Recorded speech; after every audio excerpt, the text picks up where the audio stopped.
This is Hackness Grange in North Yorkshire, looking absolutely stunning in the autumn sunshine. So I'm sure you can imagine what it's going to look like in late April when it's home to the first Mind Reboot weekend of 2020.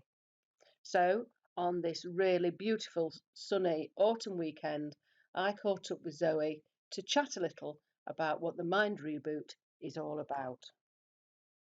So here we are at Hackness Grange in Scarborough. I can't believe how beautiful it is considering all the rain we've had. I know, it's stunning. And it's really exciting because you are bringing your Reboot retreat weekend to Hackness Grange in the spring. Yeah, I can't wait. I want to know everything about it. I want to know what you're going to be doing, why Scarborough, and start a bit about yourself. Okay, well, why Scarborough? Well, first start, why not Scarborough? I mean, it's beautiful. I love the northeast coast. I spent a lot of time in this area growing up, and a lot of the sort of courses and retreats, the type that I run, sort of personal development and life change and that sort of thing, I notice a lot of them seem to happen down south.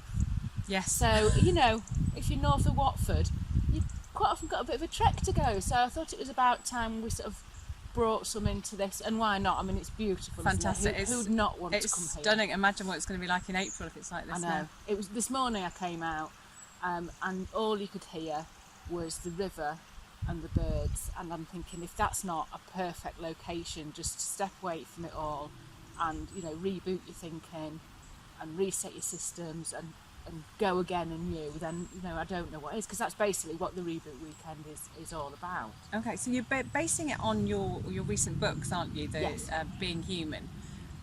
So talk a little bit about those. Okay, well, there's two books. The first book is Being Human, a user guide, and the user guide is like it sounds. It's basically just a guide to how our brains actually like to function. It seems to me that we've been sort of swimming against the tide a bit for quite a long time, trying to be very logical and rational and analytical about things, and that's only a tiny fraction of what our minds do, because they're fantastic, but a lot of it goes on under the waterline, so to speak, and we miss out on that. So it's sort of exploring some of that, and also because a lot of self-help books, I find, tend to focus on one aspect of your life. You know, whether it's mindfulness. I mean, mindfulness is great and it's a start, but it's not the whole picture. So, but they all seem to be like, this is the one thing that you need to do in your life. This is the magic wand. Magic wand, ta-da!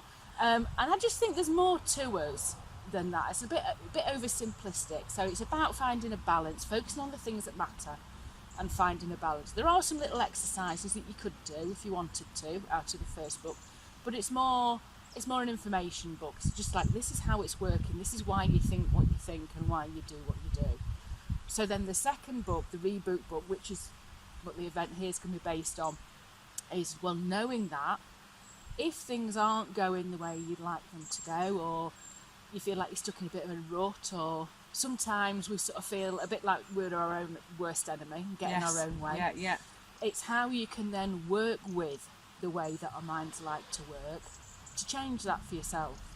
So it's no magic wands, it's no woo, you know, it is just, this is how you made the belief in the first place, so this is how you unmake it. It's as simple as that. Sounds fantastic. So what will it look like if I come along in April and I arrive on the Friday, and what will we be doing? Right, lovely. Well, the main thing that you can expect is, if you sign up and you turn up and engage, the main thing you can expect is some positive change.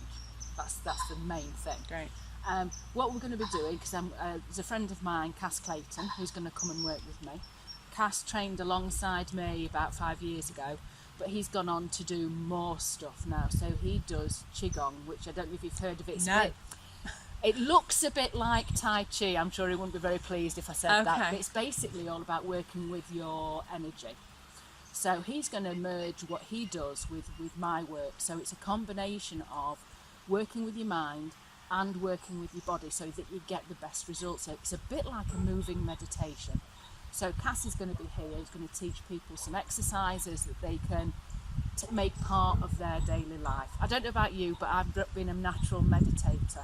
As soon as I sort of sit down... No, but very busy head. Yes, as soon as I sit down to do it, it's all just a bit, But anyway, the the qigong way of doing it, you're moving and it's exercises, so your mind and your body Okay, how interesting. are coming together more, which really fits with the way that the reboot process works, because with the reboot process we're bringing our conscious and unconscious mind, so we're bringing our mind and our body close together. Right.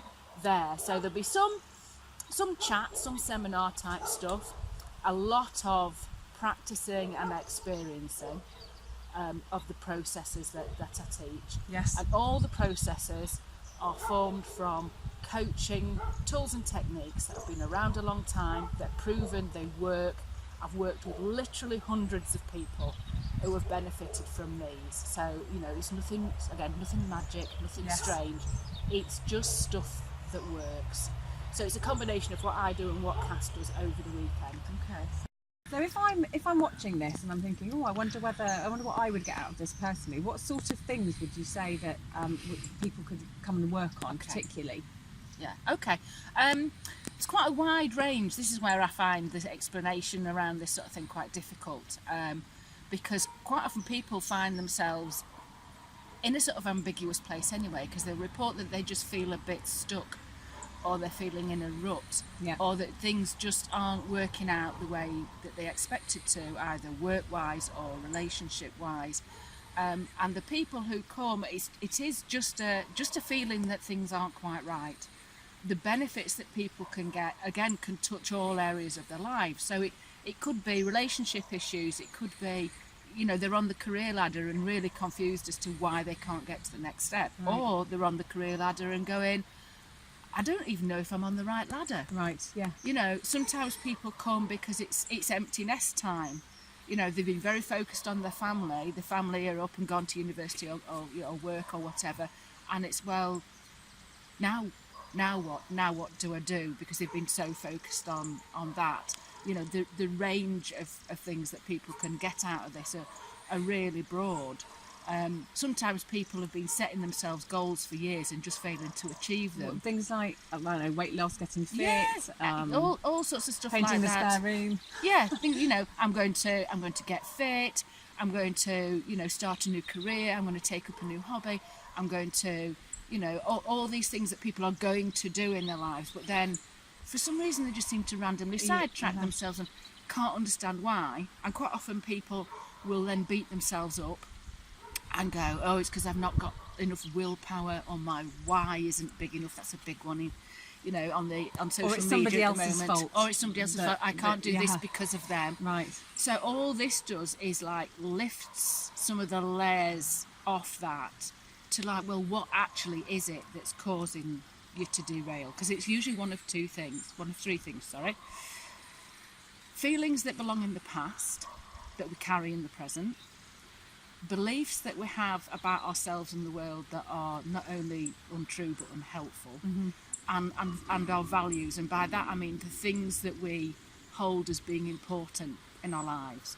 And if those three things aren't all aligned, when we make a goal or set an intention with the very conscious part of our brain, we're like at odds with ourselves. We are fighting against ourselves. So the reboot process is all about bringing those back into alignment, so that your beliefs and your values and your emotions are all lined up behind whatever it is you choose to do with your life. That makes so much sense. Because I'm not here to tell anybody how they should live their life or what they should do with their life. It's taken me 50 odd years to figure out what I'm going to do with mine, so I'm in no position to tell anybody what they should do with theirs. What they do with their lives, how they live their lives, is entirely up to them. What these processes do is just, when you've decided what it is you want to do and how you do want to live your life, it just makes that process easier.